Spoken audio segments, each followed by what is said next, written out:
Selamat siang teman-teman semuanya. Kami dari kelompok 9 yang beranggotakan 1. Salsabillah Berliana 2. Syekh Atala Maledian A3. Wulansari 4. Syifa Anggraini ingin mempresentasikan materi kelompok kami tentang teori kultivasi.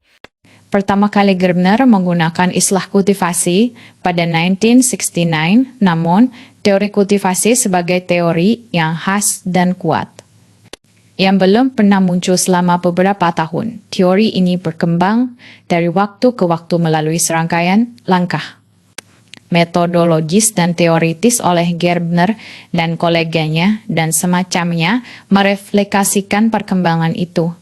Selama 1960, ketertarikan pada efek media, terutama efek televisi, bergerak sangat cepat. Pemerintah federal prihatin mengenai pengaruh media terhadap masyarakat, terutama kontribusi yang mungkin dimiliki media. Mengenai meningkatnya kekerasan di antara kaum muda, pada 1967, Presiden Lyndon Johnson memerintahkan pembentukan National Commission on the Causes and Prevention and Social Behavior tentang penyebab dan pencegahan kekerasan. Lalu, pada 1972, membentuk Komite Penasihat Ilmiah pada tentang televisi dan perilaku sosial.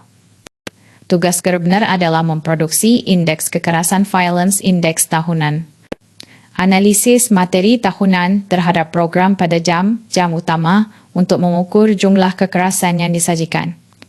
Teori kultivasi membuat sejumlah asumsi. Berikut 3 asumsi dasar dengan hubungan antara medium dan budaya karena hal ini masih dan terus dan tetap menjadi teori berbasis televisi. Televisi memiliki perbedaan yang sangat penting dan mendasar. Daripada bentuk media massa lainnya, televisi membentuk cara berpikir dan relasi dalam masyarakat kita. Pengaruh televisi terbatas. Asumsi pertama, bahwa teori kultivasi menekankan pada keunikan televisi. Pertama, televisi merupakan tangan budaya utama terhadap masyarakat kita karena televisi dapat diakses dan tersedia untuk semua orang. Kedua, menyinggung mengenai pengaruh televisi.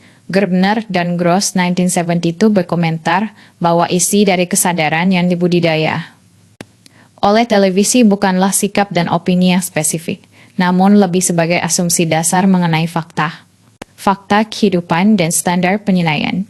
Televisi tidak terlalu memersuasi kita, namun sebagai lukisan mengenai dunia yang akan lebih atau kurang meyakinkan.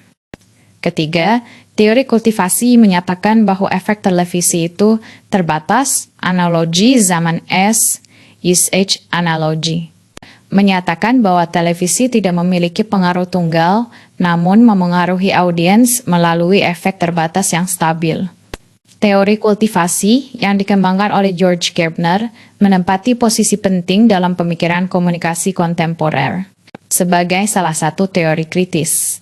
Teori ini menyoroti peran media massa, khususnya televisi, dalam membentuk persepsi, keyakinan, dan nilai-nilai masyarakat secara bertahap dan sistematis.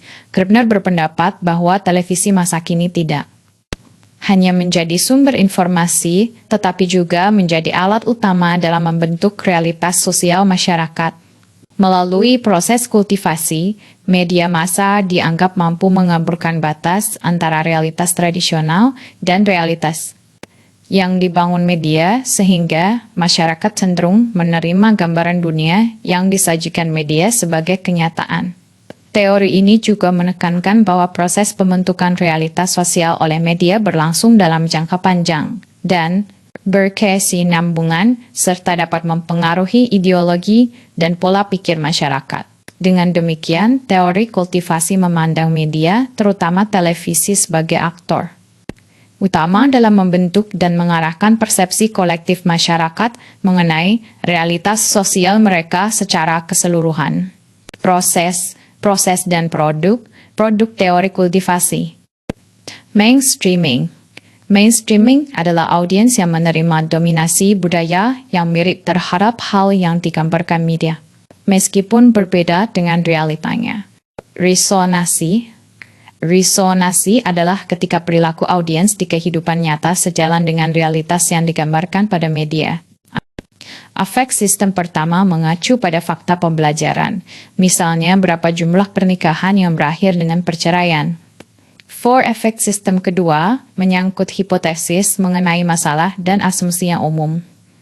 Misalnya, pertanyaan seperti apakah Budi berpikir orang-orang berkata jujur? 5 Index Dunia, yang kecam Mean World Index, Gerbner, Grossmorgan, and Signorelli, 1980.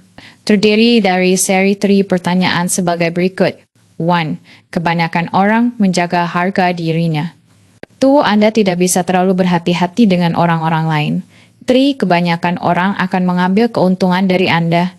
Jika mereka memiliki kesempatan, teori kultivasi menyetujui bahwa persetujuan dengan pertanyaan. Pertanyaan ini dari audiens tingkat tinggi dan rendah akan berbeda. Hal ini juga dapat disebabkan dari waktu menonton yang berbeda serta aspek pendidikan dan penghasilan.